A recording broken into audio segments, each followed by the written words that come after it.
যদি কারো কাছে একটা পর্বত সমান স্বর্ণ থাকে, সে এরকম আর একটা চাই।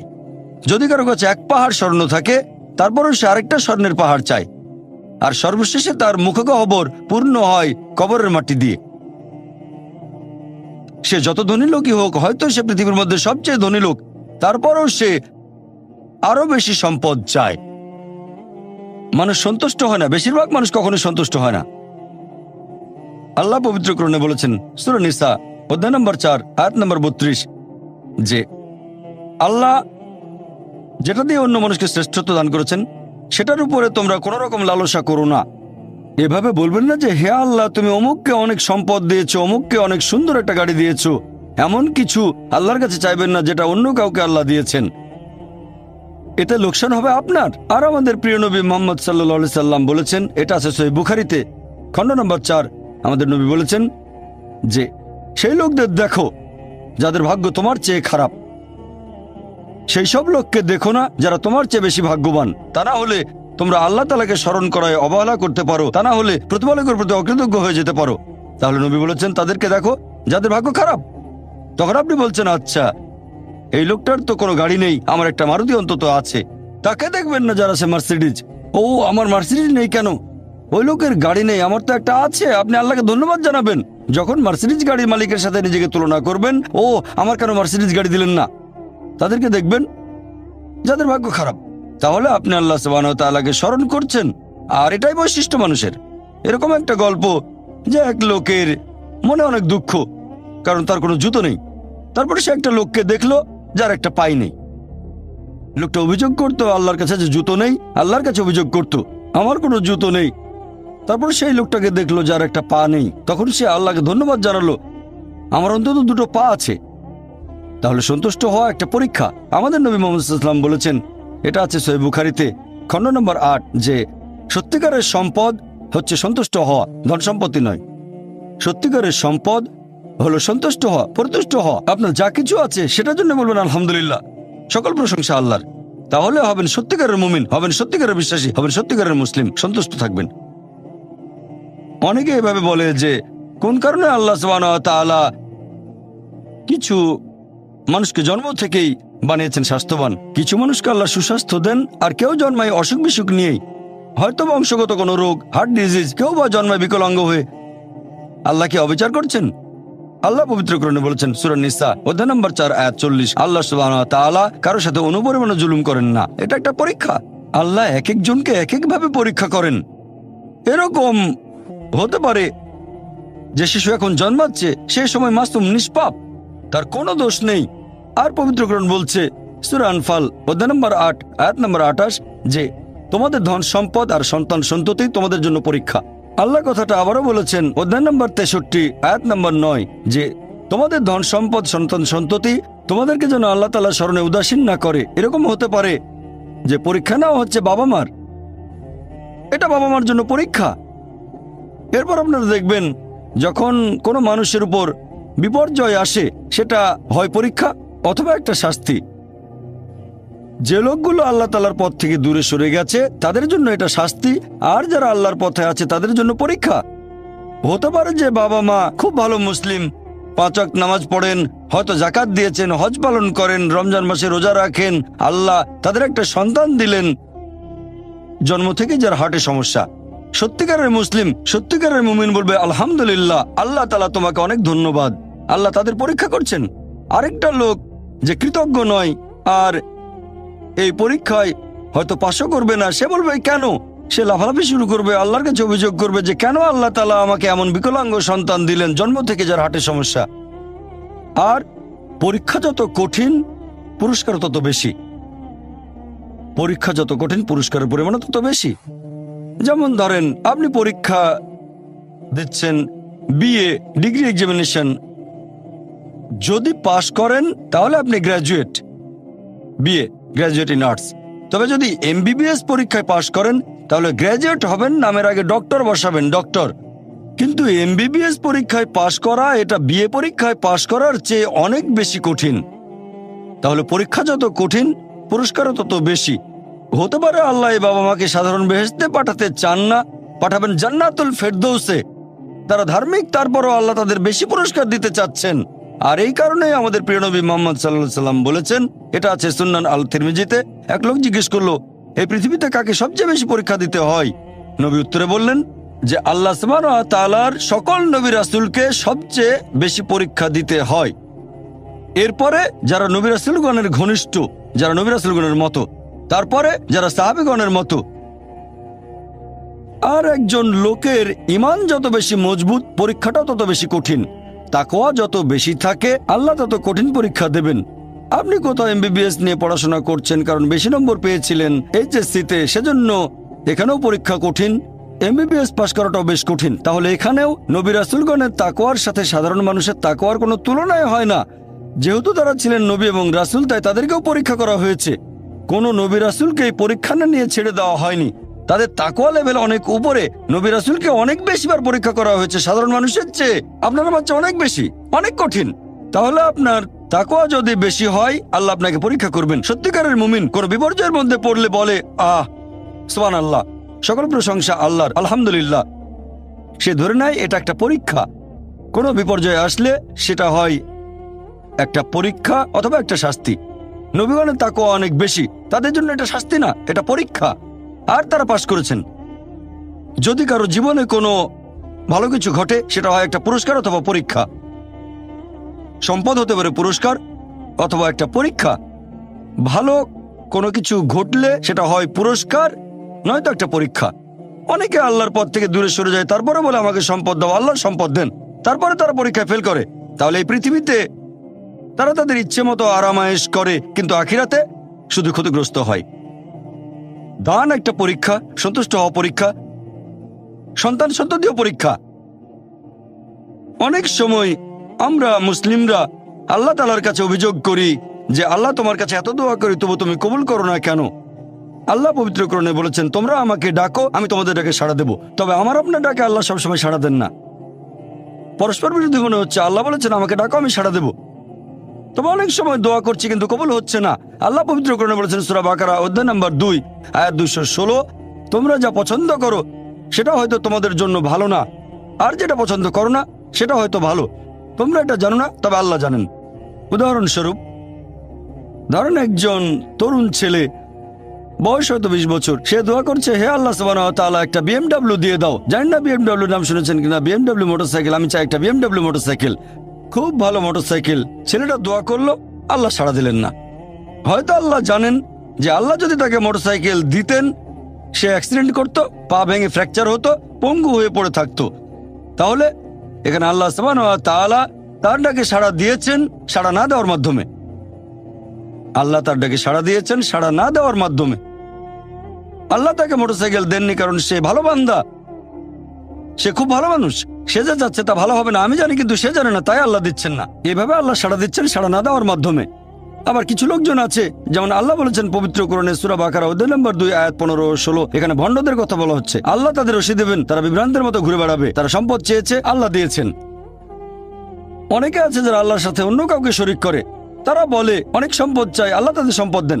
এটা তাদের জন্য আসলে একটা পরীক্ষা। এভাবে তারা নিজেদের কবর খুঁড়ছে। তাই আমরা কখনোই হতাশ হব না। আল্লাহ তাআলা আছেন সব সময়, আল্লাহর উপর সবসময় ভরসা রাখবেন। সেই কারণেই পবিত্র কোরআন অনুযায়ী আত্মহত্যা হারাম। সূরা নিসা অধ্যায় 4, তোমরা নিজেকে হত্যা করো না, আত্মহত্যা করো না, নিশ্চয়ই আল্লাহ পরম দয়ালু, সাহায্য করবেন, তার উপর ভরসা করবেন। যখন কোনো লোক আত্মহত্যা করে তখন মনে হবে সে অকৃতজ্ঞ। সে ভাবছে আল্লাহ আমাকে অনেক বিপদে ফেলেছে, এটা কোনো সুবিচার না, এভাবে বেঁচে থাকার কোনো মানে হয় না, তাই শেষ করে দেব।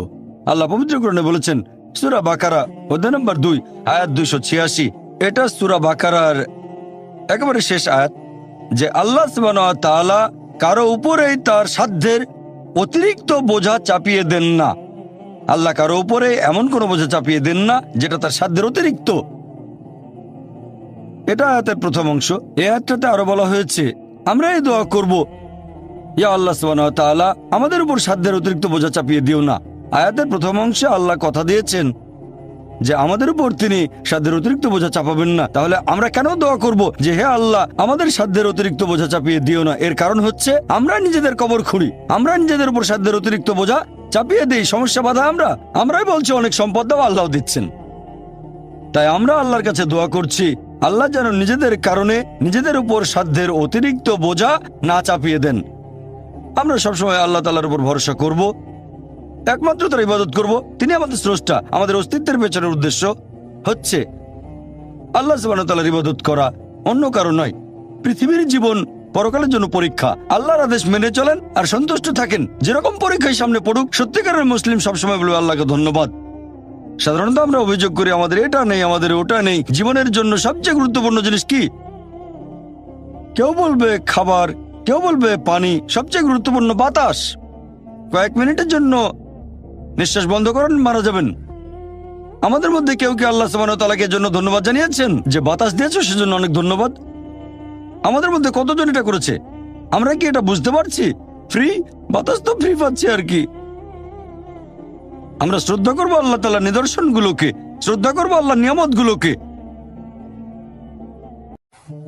এবারে শেষ পয়েন্টটা নিয়ে বলি যে আল্লাহ সুবহানাহু ওয়া তাআলা কেন এই পৃথিবী সৃষ্টি করলেন।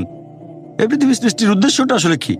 আল্লাহ পবিত্র কোরআনে বলেছেন সূরা ইব্রাহিম অধ্যায় নম্বর 14 আয়াত 32 ও 33 যে আল্লাহ সুবহানাহু ওয়া তাআলা আকাশমণ্ডল ও পৃথিবী সৃষ্টি করেছেন আর আকাশ থেকে পানি বর্ষণ করান, এর সাথে দিয়েছেন ফলমূল। তিনি নৌযানকে মানুষের অধীন করেছেন যাতে সেগুলো আল্লাহর বিধানে সমুদ্রে বিচরণ করে। তিনি মানুষের কল্যাণে নিয়োজিত করেছেন নদীসমূহকে। তিনি তোমাদের জন্য সৃষ্টি করেছেন চাঁদ ও সূর্য, তোমাদের জন্য সৃষ্টি করেছেন রাত ও দিন। তাহলে বিশ্বজগতের এইসব সৃষ্টি এগুলো করেছেন মানুষের জন্য। আল্লাহ এই পুরো বিশ্বজগৎ সৃষ্টি করেছেন মানুষের জন্য। আর এটা আমাদের দায়িত্ব যে আমরা আল্লাহ সুবহানাহু ওয়া তাআলাকে ধন্যবাদ জানাবো এইসব নিয়ামতের জন্য। ধন্যবাদের পাশাপাশি আমাদের দায়িত্ব যে আমরা এই সব কিছুর যত্ন নেব। এই কারণেই আল্লাহ সুবহানাহু ওয়া তাআলা পশু পাখি সৃষ্টি করেছেন। তবে পশু হত্যা করা এটা নিষিদ্ধ, প্রাণী হত্যা নিষিদ্ধ। মুহাম্মদ সাল্লাল্লাহু আলাইহি ওয়াসাল্লাম একটা হাদিস বলছে টার্গেট প্র্যাকটিসের জন্য পশু পাখি হত্যা করো না। হ্যাঁ, যেসব পশুর মাংস খেতে আল্লাহ সুবহানাহু ওয়া তাআলা অনুমতি দিয়েছেন সেটা আমরা খেতে পারি, আল্লাহ যেভাবে বলেছেন সেই নিয়মে, যেভাবে নবী বলেছেন। তবে টার্গেট প্র্যাকটিস, এরকম অনেক লোক দেখি যারা এই নিয়ামতগুলো ধ্বংস করতে চায়। টার্গেট প্র্যাকটিস করে আর বিভিন্ন পশুর মাথা ঝুলিয়ে রাখে তাদের ড্রয়িং রুমে।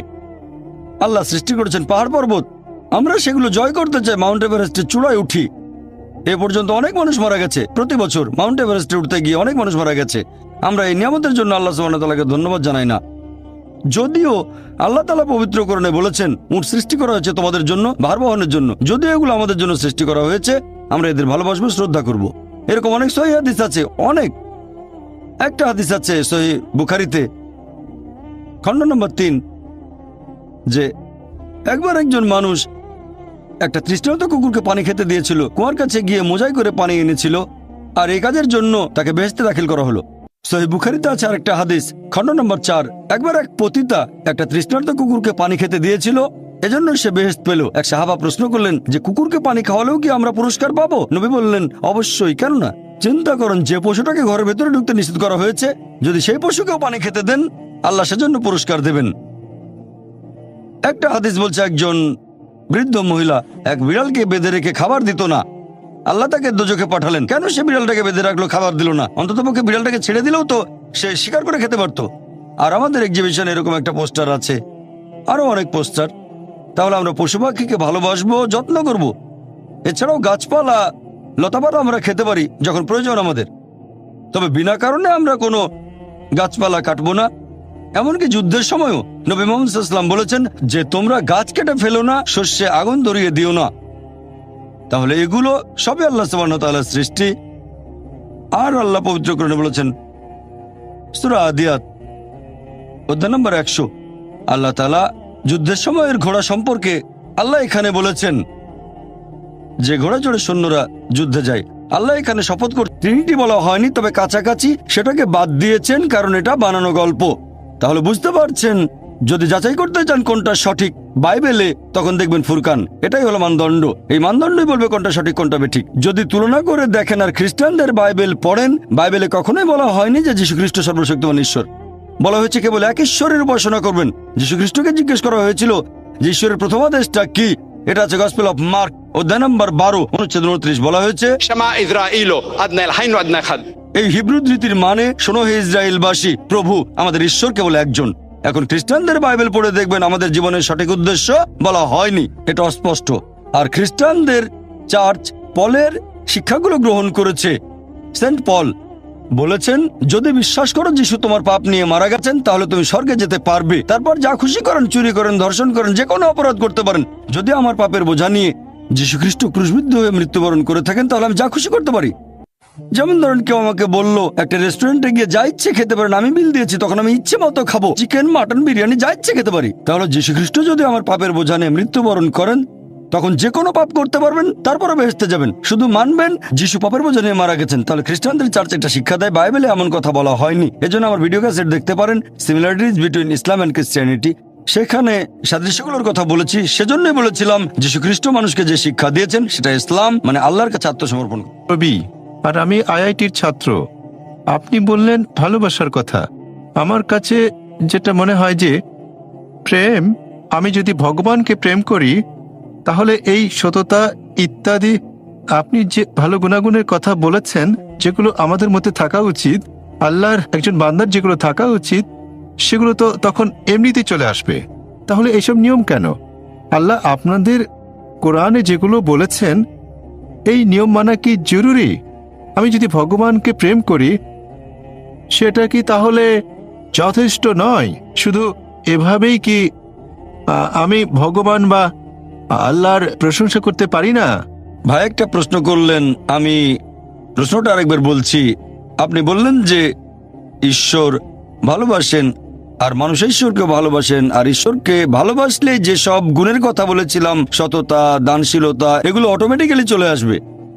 তাহলে এটার কি প্রয়োজন আছে যে আমরা আল্লাহ তাআলার নির্দেশ মানব যেগুলো আছে কোরআনে?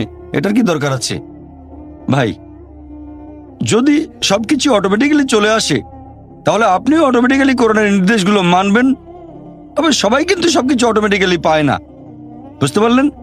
তাহলে আল্লাহ যেটা চান, আপনি যদি সৃষ্টিকর্তাকে ভালোবাসেন, যেমন ধরেন আমি বললাম আমার মাকে আমি ভালোবাসি, আমি আমার মাকে ভালোবাসি। আমার মা আমাকে বলল, বাছা আমার মিথ্যে বলো না। আমি বললাম মাকে ভালোবাসি, কিন্তু মিথ্যে বললে ক্ষতি কি? আমার মা বলল, আমাকে এক গ্লাস পানি দাও। মা, তোমাকে খুব ভালোবাসি, তোমাকে পানি খাওয়াতে পারবো না। আমি অসুস্থ, কয়েকটা ট্যাবলেট এনে দাও। মা, আমি তোমাকে খুব ভালোবাসি। যদি আমার মায়ের নির্দেশগুলো না মেনে চলি, তাহলে এই ভালোবাসা দিয়ে কি হবে? এটা মূল্যহীন, শুধু মুখের কথা। সেজন্য আল্লাহ পবিত্র কোরআনে বলেছেন, সূরা আনকাবুত অধ্যায় নম্বর 29 আয়াত নম্বর 2, যদি শুধু মুখে বলো ঈমান এনেছি, আল্লাহ তোমাদের পরীক্ষা করবেন। যদি বলেন আল্লাহকে ভালোবাসেন, আমি আল্লাহকে ভালোবাসি, আল্লাহ এতে ছেড়ে দেবেন না, অবশ্যই পরীক্ষা করবেন। শুধু যদি বলেন আল্লাহকে ভালোবাসি, শুধু যদি বলেন ঈমান এনেছি, আল্লাহকে বিশ্বাস করি, অবশ্যই আল্লাহ আমাদের পরীক্ষা করবেন।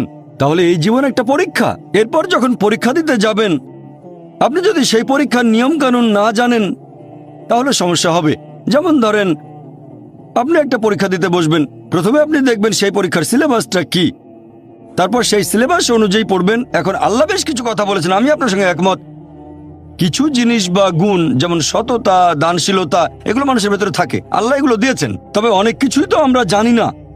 মদপান না করাটা ভেতরে থাকে না, দানশীলতার ব্যাপারটা মানুষের ভেতরে থাকে, মানে থাকতে পারে। যেমন কাউকে অত্যাচার করলে আপনার খারাপ লাগতে পারে, কিছু জিনিস আমাদের ভেতরে থাকে। জুয়া না খেলাটা ভেতরে থাকে না। তাহলে কিছু জিনিস ভেতরে আছে আর কিছু নেই। আমাদের যেটা করতে হবে, আমরা আল্লাহ সুবহানাহু ওয়া তাআলার নির্দেশগুলো সব মেনে চলবো। আর আল্লাহ বলেছেন এই জীবন একটা পরীক্ষা। তাহলে আপনি যদি আল্লাহর আদেশগুলো পড়ে না দেখেন, পরীক্ষা পাশ করবেন কিভাবে? আমি কেন এই কোরআন পড়তে বলছি? কারণ এই হলো একমাত্র বই যেটা আল্লাহ তাআলার আসমানি কিতাব, যেটা এখনো অবিকৃত অবস্থায় আছে। স্যার উইলিয়াম মেয়র কথা অনুযায়ী, যিনি ইসলামের একজন কড়া সমালোচক, তিনিও লিখতে বাধ্য হয়েছেন মানে তার সামনে অপশন ছিল না। পৃথিবীতে আর কোনো ধর্মগ্রন্থ নেই পবিত্র কোরআনের মতো, যেটা 1200 বছর ধরে অবিকৃত অবস্থায় আছে। তিনি এটা বলেছেন 200 বছর আগে। ইসলামের সমালোচক হয়েও তার কোনো অপশন ছিল না, মিথ্যে বলতে পারেননি, তাই এটা লিখেছেন। আপনারা যদি আল্লাহ সুবহানাহু ওয়া তাআলার সবগুলো আসমানি কিতাব একটু ভালো করে দেখেন, আল্লাহ অনেক ওহী পাঠিয়েছেন। আমরা এরকম 4টার নাম জানি, তাওরাত, জাবুর, ইনজিল আর কোরআন। তাওরাত হলো সেই আসমানি কিতাব যেটা নাজিল হয়েছিল মুসা আলাইহিস সালামের উপর। জাবুর হলো সেই আসমানি কিতাব যেটা নাজিল হয়েছিল দাউদ আলাইহিস সালামের উপর। ইনজিল হলো সেই আসমানি কিতাব যেটা নাজিল হয়েছিল যিশু আলাইহিস সালামের উপর। আর কোরআন হলো সেই আসমানি কিতাব যেটা নাজিল হয়েছিল সর্বশেষ চূড়ান্ত নবী মুহাম্মদ সাল্লাল্লাহু আলাইহি সাল্লামের উপর। আর আল্লাহ পবিত্র কোরআনে বলেছেন সূরা রদ অধ্যায় 13 আয়াত নম্বর 38, আমি প্রত্যেক যুগে ওহী প্রেরণ করেছি। অনেক আসমানি কিতাব নাজিল হয়েছে, সময়ের সাথে সাথে সেগুলো বিকৃত হয়ে গেছে। একমাত্র যে আসমানি কিতাব এখন অবিকৃত অবস্থায় আছে সেটা পবিত্র কোরআন। সেজন্য আমি বলেছি, যদি আল্লাহর সত্যিকারের আদেশগুলো মেনে চলতে চান তাহলে কোরআন পড়েন। আর আপনি যদি হিন্দু হন, জিজ্ঞেস করতে পারেন এটা কিভাবে প্রমাণ করবেন। সেজন্য আমার লেকচার শুনবেন, অনুষ্ঠিত হবে 18 জানুয়ারি রবিবার, সিমিলারিটিজ বিটুইন হিন্দুইজম অ্যান্ড ইসলাম। মাইকে। আমার নাম প্রসন্ন, এমবিবিএস এর ছাত্র। স্যার, আপনি বললেন যে প্রয়োজন ছাড়া পশু হত্যা করা ঠিক না, টার্গেট প্র্যাকটিস বা শিকারের জন্য। বর্তমানে পৃথিবীতে একজন মানুষ ভেজিটেরিয়ান হয়েও সুস্থভাবে আর সুন্দরভাবে থাকতে পারে। তাহলে শুধুমাত্র খেতে সুস্বাদু বলে এই পশুদের হত্যা করা আপনার মতে সঠিক না ভুল? ভাই প্রসন্ন খুব সুন্দর প্রশ্ন করেছেন, আর টপিকের সাথে খুবই প্রাসঙ্গিক। আমি আমার লেকচারে বলেছি পশু পাখি হত্যা করা উচিত না, তারা আল্লাহর সৃষ্টি, যদি না খাওয়ার প্রয়োজন হয়। টার্গেট প্র্যাকটিস করবেন না। তাহলে মুসলিমরা কেন পশু হত্যা করে? ভেজ খেয়ে সুস্থ থাকতে পারে আপনার মতে, এমবিবিএস এর একজন ছাত্র। তাহলে শুধু ভালো স্বাদের জন্য কেন প্রাণী হত্যা? ভাই 1 নম্বর পয়েন্ট, একজন মুসলিম পুরো ভেজিটেরিয়ান হয়েও খুব ভালো মুসলিম হতে পারে। কোরআনের কোনো আয়াত বা কোনো হাদিস বলছে না যে এটা বাধ্যতামূলক, এটা ফরজ ননভেজ খাওয়া, পশুর মাংস। ভেজিটেরিয়ান হয়েও আপনি খুব ভালো মুসলিম হতে পারেন। তবে আল্লাহ সুবহানাহু ওয়া তাআলা পবিত্র কোরআনে বলেছেন, সূরা মাইদা অধ্যায় নম্বর 5 আয়াত নম্বর 1, তোমাদের জন্য খাদ্য সব চতুষ্পদ প্রাণী যেগুলো তোমাদের জন্য হালাল, সেই সব চতুষ্পদ তোমাদের জন্য হালাল, উল্লেখিত পশুগুলো বাদে। আল্লাহ বলেছেন সূরা নাহাল অধ্যায় নম্বর 16 আয়াত নম্বর 5 যে আল্লাহ তোমাদের জন্য চতুষ্পদ জন্তু সৃষ্টি করেছেন যাতে তোমরা তাদের মাংস খেতে পারো। পবিত্র কোরআনে সূরা মুমিনুন অধ্যায় 23 আয়াত 21 যে নিশ্চয়ই গবাদি পশু তোমাদের জন্য একটি নিদর্শন, কারণ তাদের শরীরের ভেতর থেকে তোমাদের জন্য দুধ উৎপাদন করি, এতে তোমাদের জন্য উপকারিতা আছে, আর এদের মাংস তোমরা খেতে পারো। সৃষ্টিকর্তা আল্লাহ সুবহানাহু ওয়া তাআলা আমাদের অনুমতি দিয়েছেন এই মাংস আমরা খেতে পারবো, তাহলে আমরা কেন খাবো না?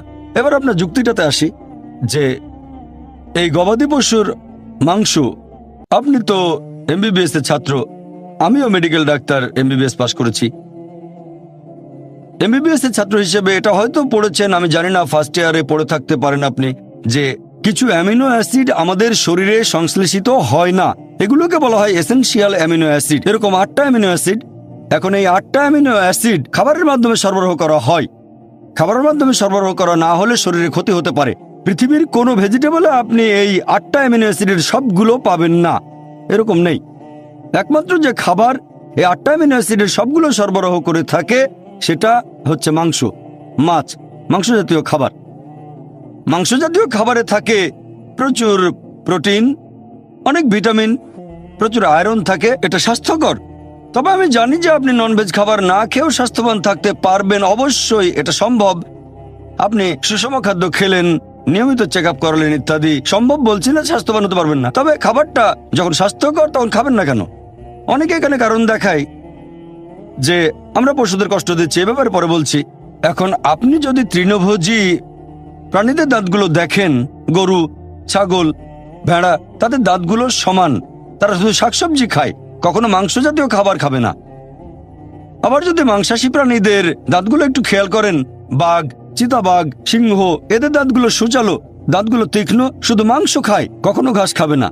এখন যদি মানুষের দাঁতগুলো দেখেন, আয়নার সামনে দাঁড়ালে দেখতে পাবেন, আমিও দাঁড়ালে দেখতে পাবো যে আল্লাহ তাআলা আমাদের সমান দাঁত এবং সূচালো দাঁত দুটোই দিয়েছেন। যদি আল্লাহ তাআলা, যদি সৃষ্টিকর্তা চাইতেন আমরা শুধু ভেজ খাবার খাবো, তাহলে এই সূচালো দাঁত দিলেন কেন? এখন আপনি মেডিকেল ছাত্র, সূচালো দাঁত মাংস খাওয়ার জন্য, এতেই প্রমাণ হয় আল্লাহ এটা দিয়েছেন নন ভেজ খাবার খাওয়ার জন্য। এছাড়াও তৃণভোজী প্রাণীদের যে পরিপাকতন্ত্র, যেমন গরু, ছাগল, ভেড়া মাংস হজম করতে পারে না, শুধু শাকসবজি হজম করতে পারে। এরপর মাংসাশী প্রাণীদের পরিপাকতন্ত্র, বাঘ, চিতাবাঘ, সিংহ শুধু মাংস হজম করতে পারে, শাকসবজি হজম করতে পারে না। তবে আমাদের মানুষদের যে পরিপাকতন্ত্র, আপনি মেডিকেল ছাত্র তাই জানেন, আমরা ভেজ নন ভেজ দুটোই হজম করতে পারি, ভেজিটেবল মাংস দুটোই হজম করতে পারি, মাংস হজম হয়। যদি আল্লাহ চাইতেন আমরা শুধু ভেজ খাবারই খাবো, তাহলে দুটোই হজম করতে পারা পরিপাকতন্ত্র কেন আমাদের দিলেন? দিয়েছেন এগুলো খাওয়ার জন্য। এবার আপনার প্রশ্নটা, অনেকের মধ্যে ভুল ধারণা আছে, হিন্দুদের অনেকেই ভাবে যে হিন্দু ধর্মগ্রন্থ ননভেজ খাবার খাওয়ার অনুমতি দেয় না। কোরআনের উদ্ধৃতি দিয়েছি, যদি আপনি হিন্দু ধর্মগ্রন্থ পড়েন, যদি পড়েন মনুস্মৃতি অধ্যায় নম্বর 5, মনুস্মৃতি অধ্যায় 5 অনুচ্ছেদ 30 এবং 31, বলা হয়েছে যে তুমি যদি কোনো পশুর মাংস খাও যেটার মাংস খাওয়ার জন্য, তাহলে কোনো পাপ করছো না, কারণ সর্বশক্তিমান ঈশ্বর কিছু পশুকে করেছেন খাদক এবং কিছুকে খাদ্য। মনুস্মৃতি অধ্যায় 5 অনুচ্ছেদ 31 যে তুমি যদি কোনো পশুকে বলি দাও, পশু উৎসর্গ করো, তুমি কোনো পাপ করছো না। মনুস্মৃতি অধ্যায় 5 অনুচ্ছেদ 39-40 বলা হয়েছে যে সর্বশক্তিমান ঈশ্বর কিছু পশুকে বানিয়েছেন উৎসর্গ করার জন্য, তাই উৎসর্গ করা পশুকে বলি দিলে হত্যা করা হবে না। মনুস্মৃতি অধ্যায় 5 অনুচ্ছেদ 41-42 বলছে যে একজন ব্রাহ্মণ যার জ্ঞান আছে আর যে সজ্ঞানে কোনো পশুকে উৎসর্গ করে, তাহলে সেই পশু স্বর্গে যাবে আর সেই ব্রাহ্মণও স্বর্গে যাবে। এরপর আছে ঋগ্বেদে গ্রন্থ নম্বর 10 অনুচ্ছেদ 27 পরিচ্ছেদ 2। এক লোক বলছে, আমি যুদ্ধ করতে যাচ্ছি, আমি ফিরে আসলে বড় একটা ষাঁড় প্রস্তুত রেখো। এরপর ঋগ্বেদ গ্রন্থ নম্বর 10 অনুচ্ছেদ 28 পরিচ্ছেদ 4 বলা হয়েছে যে ইন্দ্র তিনি বলছেন আমার খাওয়ার জন্য ষাঁড় প্রস্তুত রেখো, ষাঁড়ের মাংস খাবে। এরপর যদি পড়েন মহাভারত অনুশাসন পর্ব অধ্যায় নম্বর 88, সেখানে পড়লে দেখবেন কথাটা মনুস্মৃতিতেও আছে। অধ্যায় নম্বর 3 অনুচ্ছেদ 266-277 যুধিষ্ঠির জিজ্ঞেস করলো ভীষ্মকে, আমরা কি উৎসর্গ করব আজকের যজ্ঞে, মানে পূজায় উৎসর্গ হিসেবে, যাতে আমাদের পূর্বপুরুষেরা সন্তুষ্ট থাকবেন? তখন ভীষ্ম উত্তরে বললেন যে তুমি যদি শাকসবজি দাও, ভেজিটেবল, আমাদের পূর্বপুরুষরা সন্তুষ্ট থাকবেন 1 মাস।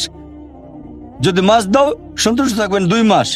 যদি মাংস দাও সন্তুষ্ট থাকবেন 3 মাস। যদি খরগোশ দাও তাহলে সন্তুষ্ট থাকবেন 4 মাস। যদি ছাগলের মাংস দাও সন্তুষ্ট থাকবেন 5 মাস। শূকরের মাংস দিলে 6 মাস। হরিণের মাংস দিলে 7 মাস। আর পাখির মাংস দিলে 8 মাস। এভাবে আরো অনেক বলা হয়েছে। এটা হিন্দুদের ধর্মগ্রন্থ। এছাড়া আরো বলা হয়েছে মহিষের মাংস দিলে সন্তুষ্ট থাকবেন 11 মাস। যদি গরুর মাংস দাও তাহলে 12 মাস। আর গন্ডার মাংস দিলে সারা জীবনের জন্য। তাহলে হিন্দুদের ধর্মগ্রন্থ এটা বলছে। হিন্দুদের বিভিন্ন ধর্মগ্রন্থ আমাদের অনুমতি দিয়েছে যে আমরা ননভেজ খেতে পারবো, এমনকি গরুর মাংস। এটা আমার কথা না, সবগুলো রেফারেন্স বলেছি আমি, চেক করে দেখতে পারেন, এটা পুরোপুরি সঠিক। এবারে লজিক্যাল কারণটা একটু দেখি যে আমাদেরকে কেন পশু পাখির বিভিন্ন ক্ষতি করতে হবে। আমরা তো ননভেজ খাবার খেয়েই বেঁচে থাকতে পারি। মানুষ একটা লজিক দেখায় যে পশু হত্যা করা খুব বড় অপরাধ, আর একটা গাছ হত্যা করা কম অপরাধ, কারণ গাছের জীবন নেই, এটাই তাদের লজিক। আগেকার হিন্দু মুনি ঋষিরা ননভেজ খেতেন, গরুর মাংস তারা খেতেন, তবে তাদের প্রভাবিত করেছে জৈনরা। তাদের অহিংসা নীতি এরকম বলে যে গাছের কোনো জীবন নেই, তাই গাছপালা খাওয়া পশু হত্যা করার চেয়ে অনেক কম অপরাধ। তবে এখন আমি জানি যে গাছপালার জীবন আছে, এখন তাদের লজিক বদলে গেছে। বলে আচ্ছা ভাই জাকির, মানলাম গাছের জীবন আছে, তবে গাছ ব্যথা অনুভব করতে পারে না, তাই গাছ হত্যা পশু হত্যা করার চেয়ে কম অপরাধ। এখন বিজ্ঞান আরো উন্নত হয়েছে আর আমরাও জানতে পেরেছি যে গাছপালাও ব্যথা অনুভব করে।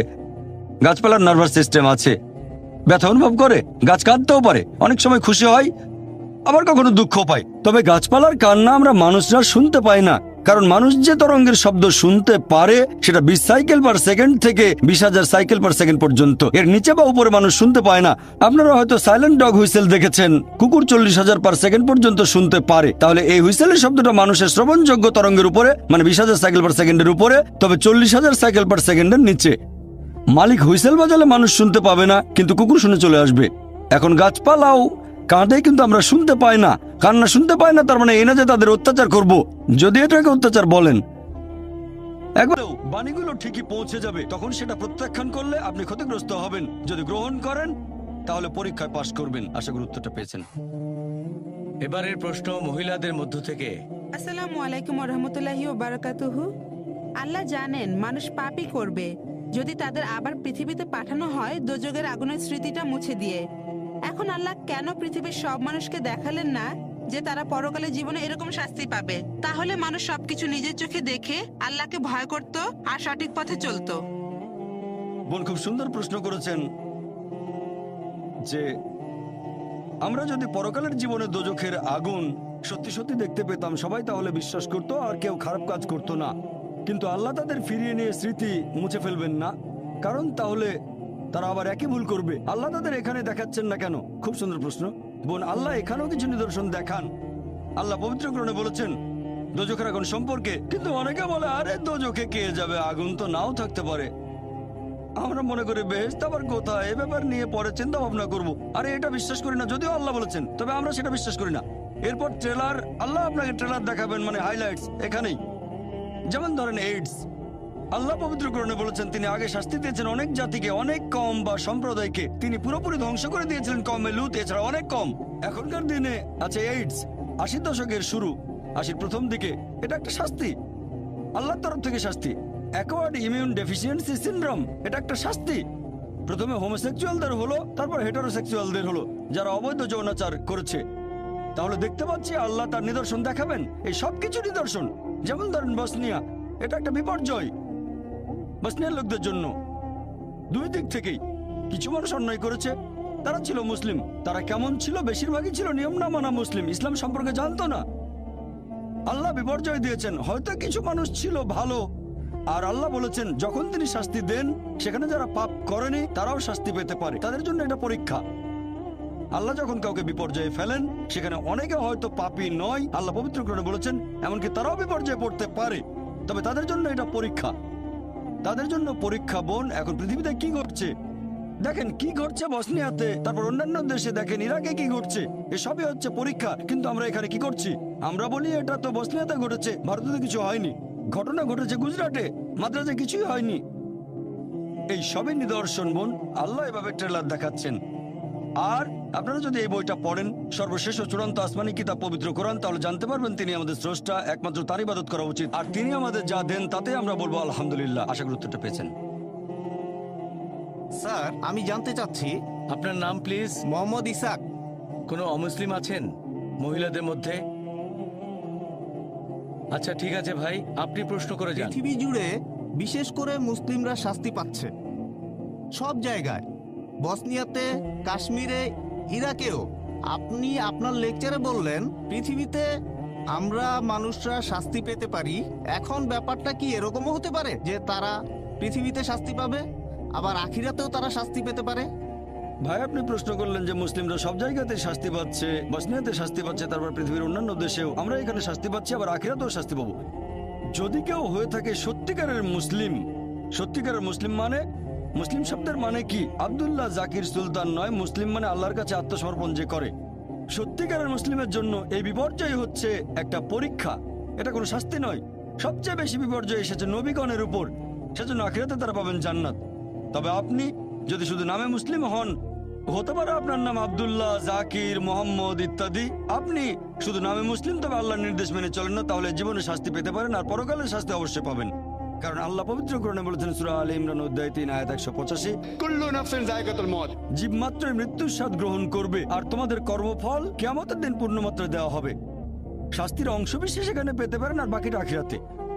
শাস্তির অংশবিশেষ বসনিয়ার যে ঘটনা সেটা অংশবিশেষ, বাকিটা আখিরাতে, চূড়ান্ত বিচার পরকালে।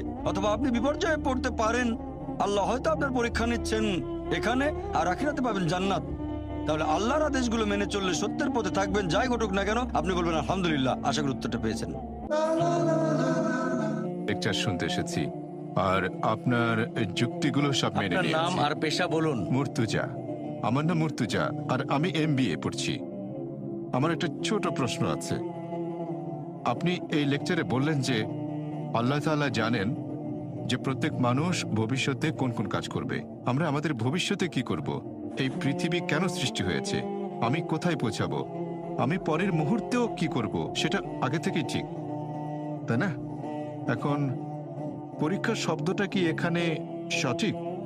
কারণ আমরা যখন পরীক্ষা দেওয়ার কথা বলি যুক্তির সাথে, তাহলে পরীক্ষা এমন একটা জিনিস যার ফলাফল আগে জানা যায় না। এখন আমরা যখনই পরীক্ষা শব্দটা বলি সেখানে ফলাফল অজানা, তাহলে এটা কি সঠিক? কারণ যদি এটা জানা থাকে, আল্লাহ জানেন এর ফলাফলটা কি হবে, আমাদের প্রত্যেকের কি হবে, আর আমরা কে কোথায় যাব, তাহলে আমরা এখানে এসেছি কেন? স্যার, আরেকটু বুঝতে পেরেছি। একবার একটা প্রশ্ন প্লিজ। না, এই প্রশ্নটাই শেষ করতে চাই। প্রশ্নটা কমপ্লিট করবেন। হ্যাঁ, আর ছোট একটা লেকচার ধরেন দিয়ে ফেললেন। আপনি একজন বিজ্ঞানী, আপনি কেন একটা গবেষণা করবেন, কিন্তু আপনি জানেন ফলাফলটা কি, তাহলে এখানে এই গবেষণা করার প্রয়োজন কি? ভাই, আপনি প্রশ্ন করলেন, ইনশাআল্লাহ অমুসলিম ভাই বোনদের প্রশ্ন করার সুযোগ দেন। আমরা অমুসলিমদের প্রশ্নের উত্তর দিতে চাই। ভলেন্টিয়ারদের বলবো অমুসলিমদের সামনে নিয়ে আসেন। কোনো অমুসলিম থাকলে আপনারা লাইন ভেঙে সামনে আসেন, আমাকে প্রশ্ন করতে পারেন, আমরাও সেটা চাই। ভাই মুর্তজা প্রশ্ন করলেন, যখন কোনো একটা পরীক্ষা নেওয়া হয় ফলাফল আগে থেকে জানা থাকে না, ফলাফল জানা থাকলে পরীক্ষা হলো কোথায়? একটা সায়েন্টিফিক টেস্টের রেজাল্ট আগে জানা থাকে না। রেজাল্ট আগে জানলে পরীক্ষাটা হলো কোথায়? সুন্দর প্রশ্ন। কেউ আল্লাহকে পরীক্ষা করবে না। আল্লাহ সব ফলাফল জানেন, তবে আল্লাহ এই পরীক্ষাটা দিচ্ছেন না। পরীক্ষা দিতে হবে আমাদের। আপনি আমি আগে ফলাফল জানি না। আমি আমার ফলাফলগুলো জানি না। আমি জানি না বেহেশতে যেতে পারবো কিনা। যদি জানতাম বেহেশতে যাব, তাহলে আজকে কষ্ট করে মাদ্রাজে আসতাম না। এই পৃথিবীর বিভিন্ন দেশে যায়, আমার অনেক পরিশ্রম হয়। আমি তো জানি না আমার জন্য বেহেশত নিশ্চিত কিনা। যদি জানতাম নিশ্চিত বেহেশতে যাব, তাহলে খালি খালি কেন ডাক্তারি ছেড়ে দিয়ে দাওয়া দেবো? আমি জানি না, আমি নিশ্চিত না যে বেহেশতে যেতে পারবো কিনা। আমি আল্লাহ তাআলার কাছে দয়া প্রার্থনা করছি, আমাকে দয়া করো, বেহেশতে দাখিল করো। আমি আল্লাহ তাআলার কাছে দোয়া করছি। এভাবে বলবো না যে আমি খুব ভালো দায়ী, তাই বেহেশতে চলে যাব। যে মানুষটা পরীক্ষা দিচ্ছে সে আগে থেকে ফলাফল জানে না। আপনি জানেন না বেহেশতে যাবেন না দোজখে, আমিও জানি না, তবে আল্লাহ জানেন। আমি আমার লেকচারে একটা উদাহরণ দিয়েছিলাম। একজন টিচার যখন পরীক্ষা নিচ্ছেন, অনেক সময় টিচার ফলাফলটা অনুমান করতে পারেন। টিচার জানেন এই ছাত্র পরীক্ষায় ফার্স্ট হবে, তারপরে এই ফেল করতে পারে।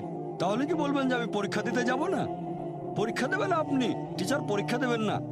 এখন বিজ্ঞানী যখন কিছু গবেষণা করেন, সেই বিজ্ঞানী আগে থেকে ফলাফলটা জানেন না, সেজন্য তিনি গবেষণা করেন। আল্লাহ সুবহানাহু ওয়া তাআলা কোনো বিজ্ঞানী নন, আমাদের নিয়ে গবেষণাও করছেন না। এটা ভুল ধারণা। আল্লাহ আমাদের নিয়ে এক্সপেরিমেন্ট করছেন না। আল্লাহ সুবহানাহু ওয়া তাআলা আমাদের স্রষ্টা, বিশ্বজগতের স্রষ্টা। তিনি দুনিয়াতে সৃষ্টি করেছেন আমাদেরকে, এই মানুষকে, যাদের রয়েছে স্বাধীন ইচ্ছা। তিনি জানেন। এখন তিনি আমাদের এই পৃথিবীতে জীবন দিয়েছেন, কারণ যদি তিনি এভাবে আমাদের পরীক্ষা না করেন, তাহলে শেষ বিচারের দিনে আপনি আল্লাহ তাআলাকে প্রশ্ন করবেন, আমাকে কেন দোজখে পাঠালেন? যদি আল্লাহ দোজখে পাঠান, এটা আল্লাহ জানেন, আমি জানি না, তাহলে এটা পরীক্ষা। আর আমি আমার লেকচারে বলেছি যে আল্লাহ সুবহানাহু ওয়া তাআলা সুবিচার করেন। এখানে আল্লাহ কোনো রকম পরীক্ষা দিচ্ছেন না। আমাদেরকে আল্লাহর কোনো প্রয়োজন নেই। আল্লাহ এমনিতেই সবচেয়ে মহান। আমরা এখানে পরীক্ষা দিচ্ছি আর আমরা ফলাফলটা জানি না। যেহেতু ফলাফল জানি না, সেজন্য আমরা যথাসাধ্য চেষ্টা করছি। আর আমরা আল্লাহ তাআলার কাছে দোয়া করব, তিনি যেন আমাদের দয়া করেন, আমাদের ক্ষমা করেন, বেহেশতে দাখিল করেন। আমিন। এবারে পরের প্রশ্ন পুরুষদের মধ্য থেকে। আমার নাম শক্তিবেল, এমআইটিতে বিটেকের ছাত্র। স্যার, আপনি বললেন ঈশ্বর বলেছেন আমি সব পাপ ক্ষমা করব, কিন্তু আমার সাথে শরীক করাকে ক্ষমা করব না। শুধুমাত্র ইসলামের অনুসারীরা আল্লাহকে মেনে চলে, আর অন্যান্য ধর্ম যেমন হিন্দুইজমে আমরা আল্লাহকে মেনে চলছি না। তাহলে আপনার দৃষ্টিতে আমরা পাপী? ভাই প্রশ্ন করলেন যে আল্লাহ যে কোনো অপরাধ ক্ষমা করতে পারেন যদি তিনি চান। এমন না যে ক্ষমা করবেনই, এমন না যে আল্লাহকে বিশ্বাস করলে আপনি যে কোনো পাপ করতে পারেন। তিনি চাইলে অবশ্যই ক্ষমা করতে পারেন, তবে শিরক করার অপরাধ কখনো ক্ষমা করবেন না। এখন অমুসলিমরা আল্লাহকে বাদ দিয়ে অন্য কারো উপাসনা করে। আল্লাহ মানে সত্যিকারের একজন ঈশ্বর, তাকে যে কোনো নামে ডাকতে পারেন। আল্লাহ কোরআনে বলেছেন সূরা ইসরা অধ্যায় 17 আয়াত নাম্বার 110, কুলিদুল্লাহ আবিদুর রহমান আইয়ামা তাদুফাল আল আসমাউল হুসনা। তোমরা তাকে আল্লাহ নামে ডাকো অথবা রহমান, যে নামেই ডাকো, সকল সুন্দর নাম সমূহ তো তারই, তবে নামটা হতে হবে সঠিক। কাউকে জন্ম দেননি, কেবলমাত্র একজন। যদি একমাত্র আল্লাহর ইবাদত করেন, তাকে যে নামেই ডাকেন হতে হবে সুন্দর নাম। সঠিক ধারণা হলে সমস্যা নেই। কিন্তু যদি অন্য কারো উপাসনা করেন, যদি কাউকে শরীক করেন, যেমন অনেকে বলে যীশু খ্রিস্ট ভাই সাল্লাল্লাহু আলাইহি ওয়াসাল্লাম হলেন ঈশ্বর, আমরা বিশ্বাস করি তিনি আল্লাহ তাআলার রাসূল। যদি তাকে ঈশ্বর বলেন, তাহলে সেটা শুধু পাপই নয়, সবচেয়ে গুরুতর পাপ। পবিত্র কোরআন অনুযায়ী, আমার কথা নয়, কোরআন বলছে সূরা নিসা অধ্যায় 4 আয়াত নাম্বার 48, সূরা নিসা অধ্যায় 4 আয়াত নাম্বার 116। শুধু যে কোরআন বলছে তাই নয়, বাইবেলে কথা বলছে। এমনকি বাইবেলও বলা আছে, সর্বশক্তিমান ঈশ্বর বলেছেন, বুক অব ডিউটেরোনমি অধ্যায় 5 অনুচ্ছেদ 7 থেকে 9, তোমরা সর্বশক্তিমান ঈশ্বরের কোনো প্রতিমা তৈরি করবে না, এটা পাপ। এমনকি ঋগ্বেদও বলছে এটা একটা পাপ। যজুর্বেদ অধ্যায় 32 অনুচ্ছেদ 3 বলছে এটা পাপ। তাহলে শুধু কোরআন একাই বলছে না এটা পাপ, এমনকি হিন্দু ধর্মগ্রন্থ বলছে এটা পাপ। ধরো একজন মুসলিম বললো আমি আল্লাহকে বিশ্বাস করি, তারপর ইবাদত করা শুরু করলো মুহাম্মদ সাল্লাল্লাহু আলাইহি ওয়াসাল্লামকে, নাউজুবিল্লাহ। এটা উদাহরণ দিচ্ছি। সে বললো আমি আল্লাহকে বিশ্বাস করি, তারপর মুহাম্মদ সাল্লাল্লাহু আলাইহি ওয়াসাল্লামকে ইবাদত করা শুরু করলো, তাহলে সে বেহেশতে যেতে পারবে না। একইভাবে কোন খ্রিস্টান যদি এখন যীশু খ্রিস্টের উপাসনা করে, কিন্তু বাইবেল বলছে উপাসনা করা উচিত না, বেদ বলছে অন্য কারো উপাসনা করবে না, তাহলে আপনাদের বেদ অনুযায়ী আপনি হবেন পাপী। তারপর ভগবদ গীতা অনুযায়ী আপনি হবেন পাপী। তারপর উপনিষদ অনুযায়ী আপনি হবেন পাপী। পবিত্র কোরআন অনুযায়ী আপনি হবেন পাপী। খ্রিস্টানদের বাইবেল অনুযায়ী আপনি হবেন পাপী। আশা করি উত্তরটা পেয়েছেন। আপনার লেকচারটা আমার খুব ভালো লেগেছে। পবিত্র কোরআনে এরকম লেখা আছে যে আল্লাহ যীশু খ্রিস্টকে বলেছেন, তুমি কি তোমার লোকদের বলেছ ট্রিনিটি হিসেবে তোমাকে আর তোমার মাকে উপাসনা করতে? তাহলে এখানে বোঝা যাচ্ছে কোরআন বিশ্বাস করে মেরি আর যীশু ট্রিনিটির অংশ। খ্রিস্টানরা এরকম বিশ্বাস করে না। ভাই খুব সুন্দর প্রশ্ন করেছেন যে পবিত্র কোরআন বলছে যীশু খ্রিস্ট কখনোই বলেননি যে তোমরা আমাকে অথবা আমার মাকে উপাসনা করো। আর কোনো খ্রিস্টানই মা মেরিকে ঈশ্বর মনে করে না। ভাই খ্রিস্টান ধর্ম সম্পর্কে আপনার জ্ঞানটা সীমিত। খ্রিস্টান ধর্মের মধ্যে 1000-এরও বেশি উপদল আছে। 1000, তারও বেশি।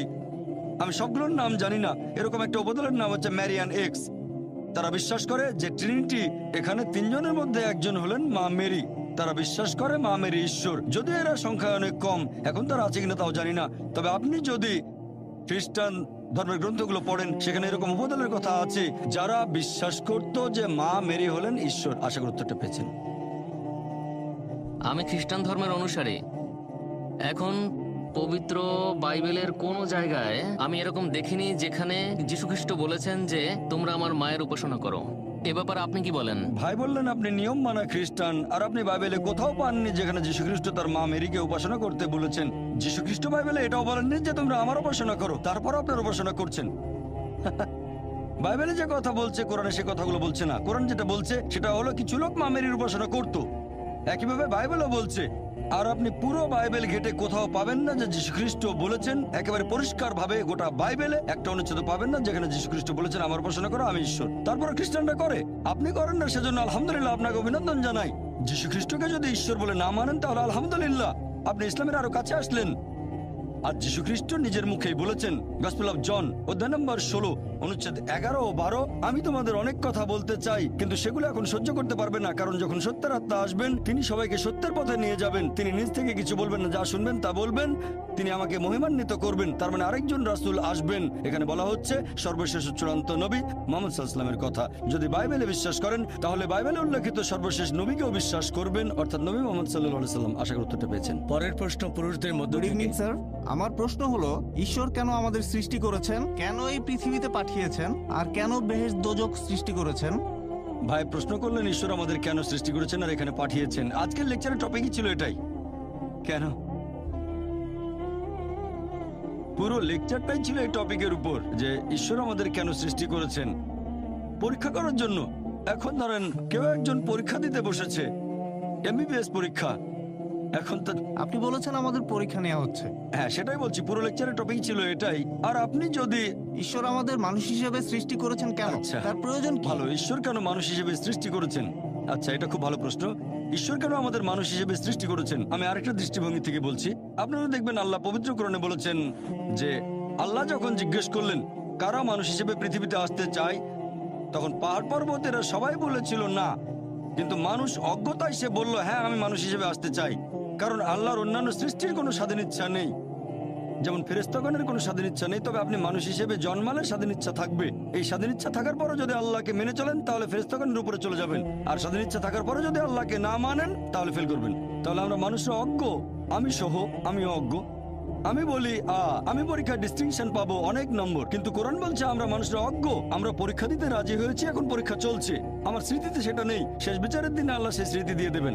আল্লাহ পবিত্র কোরআনে বলেছেন, আল্লাহ কথা দিয়েছেন সূরা আরাফ অধ্যায় নম্বর 7 আয়াত নম্বর 172, আমি আদম সন্তানের পৃষ্ঠদেশ থেকে তাদের বংশধরদের বের করি আর তাদের বলি তোমরা কি মানো আল্লাহ একজন? তারা বলে হ্যাঁ আমরা মানি। এখন স্মৃতিটা আমাদের